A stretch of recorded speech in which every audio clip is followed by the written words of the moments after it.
नमस्कार। आज हम लोग देखेंगे क्लास 10th के संस्कृत विषय से एक अति महत्वपूर्ण चैप्टर जो है, सबसे महत्वपूर्ण पाठ है नीति पदानी। और ये इतना महत्वपूर्ण पाठ है कि हर वर्ष की वार्षिक माध्यमिक परीक्षा में इसमें से कुछ प्रश्न जरूर रहते हैं। तो इसमें कुल मिलाकर 10 श्लोक दिए गए हैं और इन 10 श्लोकों का अर्थ हम लोग अच्छे से समझ लें तो इस पाठ से किसी भी प्रकार का प्रश्न पूछा जाएगा, चाहे संस्कृत में उत्तर देने वाला हो, चाहे हिंदी में उत्तर देने वाला हो, उसको हम आसानी से बना पाएंगे। तो शुरू करते हैं। यस्य कृत्यम न विघ्नन्ति शीतम उष्णम भयवरते समृद्धि असमृद्धिर्वा सा वै पंडित उच्यते। प्रथम श्लोक में कह रहा है कि यस्य कृत्यम न विघ्नन्ति, यानी जिसके कृत्य में विघ्न नहीं डालते, जिसके कार्य में बाधा नहीं डालते। क्या क्या? शीतम उष्णम भयम रते, यानी सर्दी, गर्मी, भय, प्रेम या भावुकता, समृद्धि और समृद्धि, स वै पंडित उच्यते, यानी जिस व्यक्ति के कार्य में सर्दी, गर्मी, भय, प्रेम, संपन्नता और विपन्नता, समृद्धि माने संपन्नता और समृद्धि माने विपन्नता, अमीरी और गरीबी बाधक नहीं बनते, उसे पंडित कहा गया है। फिर से एक बार देख लेते हैं।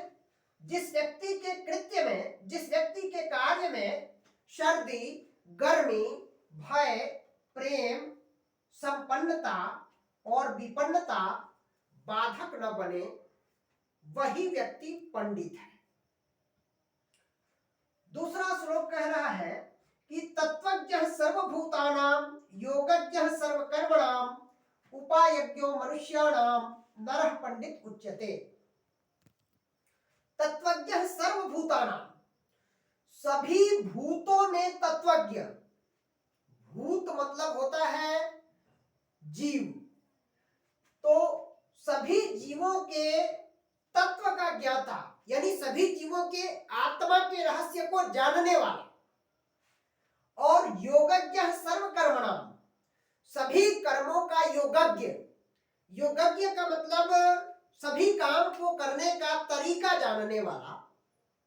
और उपायज्ञो मनुष्याणाम, मनुष्यों में सबसे बढ़कर उपायों का ज्ञाता नरः पंडित उच्यते, व्यक्ति जो है पंडित कहा जाता है।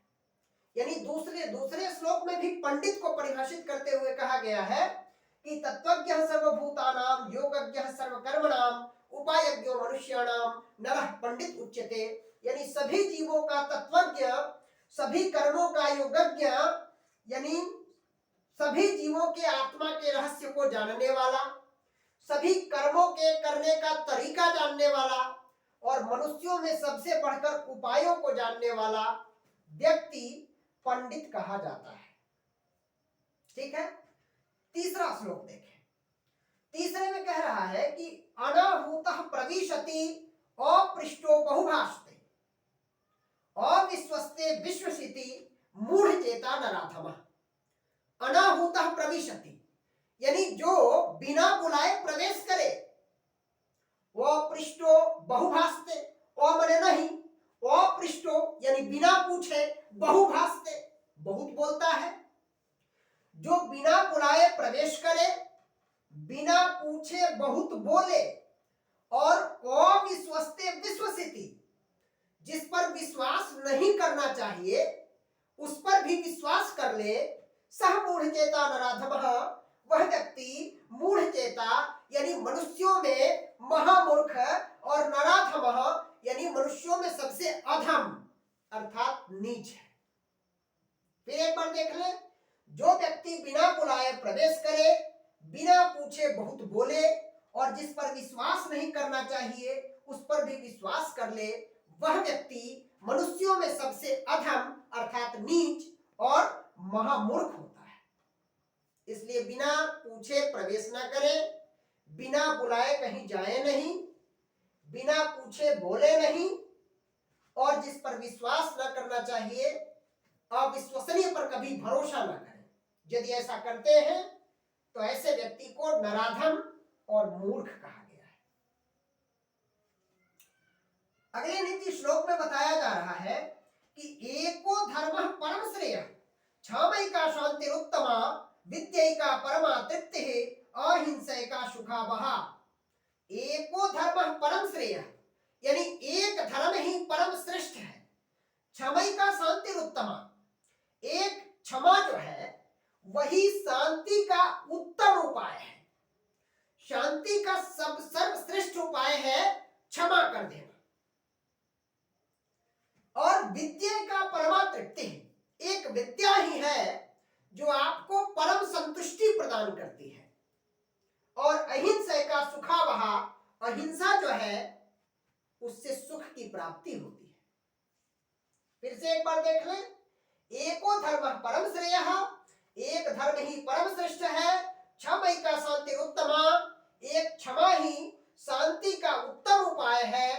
और विद्यैका परमा तृप्ति है, विद्या ही परम संतुष्टि है। और अहिंसा का सुखावहा, अहिंसा ही सुख का कारक है। अगले श्लोक में कहा जा रहा है कि त्रिविधम नरकस्येदं द्वारं नाशनम् आत्मनः कामः क्रोधः तथा लोभः तस्मात् एतत् त्रयं त्यजेत्। त्रिविधम नरकस्येदं द्वार, नरक के तीन द्वार हैं।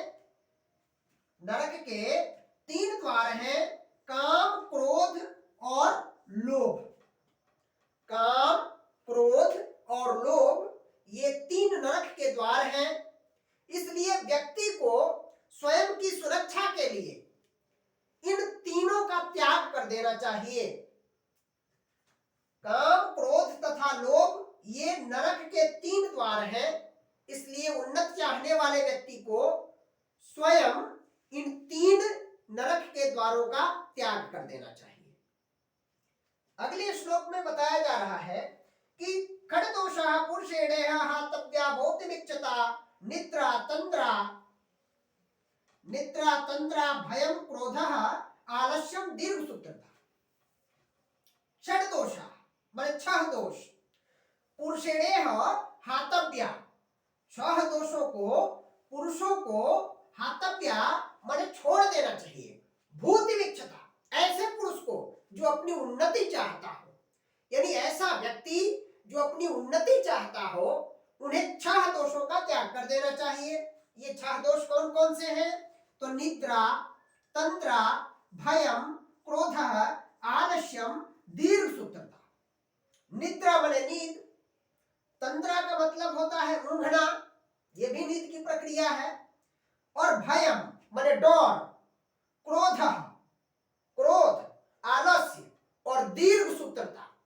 दीर्घसूत्रता का मतलब है, उसको सामान्य बोलचाल की भाषा में महटियाना कहते हैं, यानी कम समय में खत्म होने वाले कार्य को अधिक देर तक करते रहना दीर्घसूत्रता है। तो जल्दी जो काम हो जाने वाला है उसको अगर महटिया के धीरे धीरे करेंगे तो आपकी उन्नति नहीं हो सकती। इसलिए यदि आप अपनी उन्नति चाहते हैं तो आपको इन छह दोषों का त्याग कर देना होगा। निद्रा, तंद्रा, भय, क्रोध, आलस्य और दीर्घसूत्रता, अर्थात जल्दी हो जाने वाले कार्य में अधिक देर लगाना। इन छह दोषों का अगर आप त्याग कर देते हैं तब आपकी उन्नति होगी। इसलिए कहा जा रहा है कि षड्दोषा पुरुषेणेह हातव्या भूतिमिच्छता निद्रा, तंद्रा, भयम, क्रोधः, आलस्यम, दीर्घसूत्रता। यानी उन्नति चाहने वाले पुरुष को इन छह दोषों का त्याग कर देना चाहिए। अगले श्लोक में बताया जा रहा है कि सत्येन रक्षेते धर्मो, सत्येन रक्षेते धर्मो विद्या योगेन रक्षेते मृजया रक्षेते रूपम कुलम वृत्तेन रक्षेते। सत्येन रक्षेते धर्मो, अर्थात सत्य से धर्म की रक्षा होती है। विद्या योगेन रक्षते, और योग से विद्या की रक्षा होती है। योग का मतलब है निरंतर अभ्यास। अगर निरंतर अभ्यास करेंगे तभी विद्या रक्षित होगी, और निरंतर अभ्यास नहीं करेंगे तो धीरे धीरे हम पहले की जो हमारी याददाश्त है, पहले की जो सीखी हुई चीजें हैं, वो भी हम भूल जाएंगे। इसलिए अगर विद्या की रक्षा करनी है तो निरंतर अभ्यास करना होगा। तो सत्य से धर्म की रक्षा होती है, योग से अर्थात निरंतर अभ्यास से विद्या की रक्षा होती है। मृजया रक्षते रूपम, मृजया का मतलब होता है उबटन, उबटन या सौंदर्य प्रसाधन, उबटन है ना, सौंदर्य प्रसाधन। तो मृजया रक्षते रूपम, उबटन से या सौंदर्य प्रसाधन से रूप की रक्षा होती है। अब परंपरागत सौंदर्य प्रसाधन से रूप की रक्षा होती है, वर्तमान सौंदर्य प्रसाधन तो रूप को खराब करता है, तो उबटन ही आप समझे तो ज्यादा बेहतर रहेगा, है ना। मृजया रक्षते रूपम यानी उबटन से रूप की रक्षा होती है। और कुलम वृत्तेन रक्षते, वृत्ति से कुल की रक्षा होती है। वृत्ति मतलब आजीविका होता है, वृत्ति का मतलब आचरण होता है, तो आपके आचरण से आपके कुल की रक्षा होती है। इसलिए व्यक्ति को आचरण अच्छा बना करके रहना चाहिए। 8 नंबर में दे रहा है कि सुलभा पुरुषा राजन सततम प्रियवादिनः अप्रियस्य तु पथ्यस्य वक्ता श्रोता च दुर्लभः। सुलभा पुरुषा राजन, हे राजन, ऐसे पुरुष सुलभ है।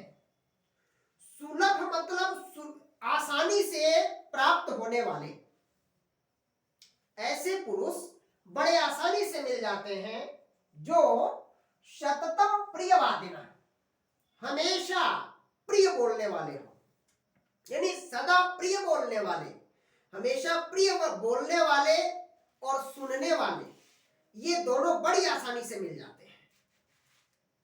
यानी ऐसी बात बोलेंगे जो आपको प्रिय लगेगा, अच्छा लगेगा, भले ही वो आपके लिए हितकर हो या अहितकर हो, तो ऐसे लोग बड़ी आसानी से मिल जाते हैं।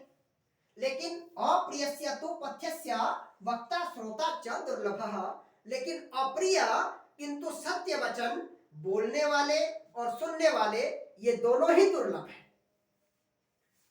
फिर एक बार देख ले, हे राजन, ऐसे पुरुष सुलभ हैं यानी आसानी से मिल जाते हैं जो हमेशा प्रिय बोलते हैं, यानी सदा प्रिय बोलने वाले पुरुष आसानी से मिल जाते हैं।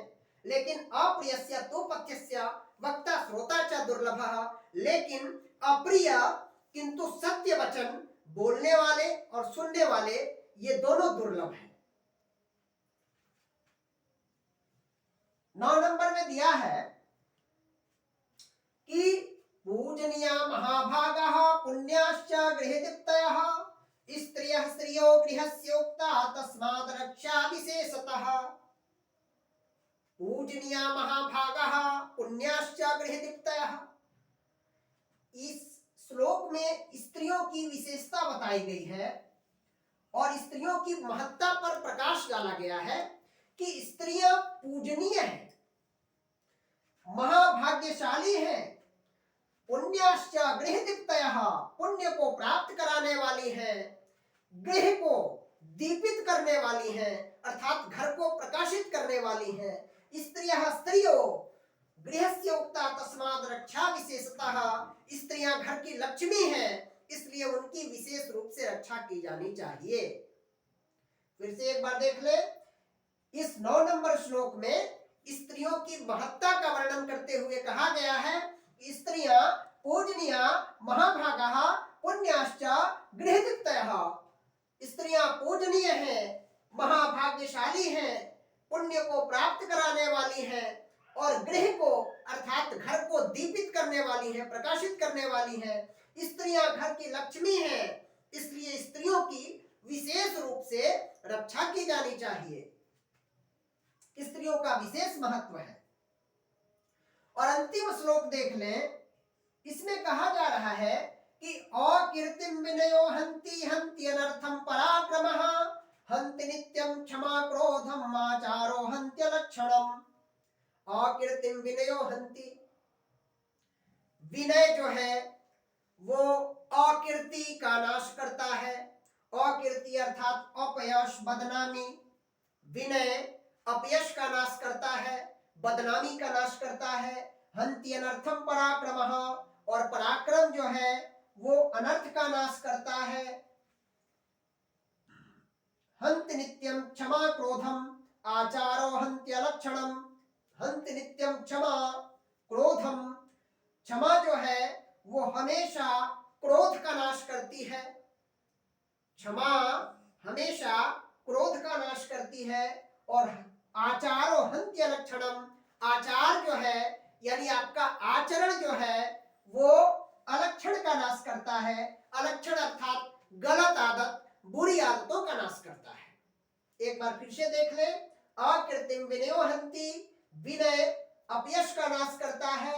हंति अनर्थम पराक्रमः, पराक्रम अनर्थ का नाश करता है। और हंत नित्यम क्षमा क्रोधम, हमेशा क्षमा जो है क्रोध का नाश करता है। और आचारो हंत्य अलक्षणम, आचरण जो है आपका आचरण जो है वो अलक्षण अर्थात बुरी आदतों का नाश करता है। तो ये था आपका नीति पदानी, ये नीति श्लोक है।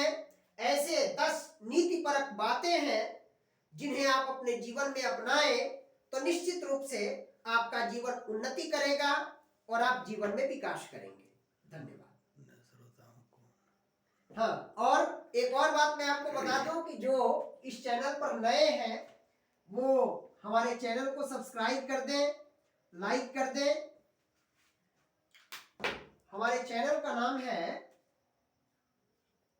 YJCC बड़हुलिया, BARHULIA।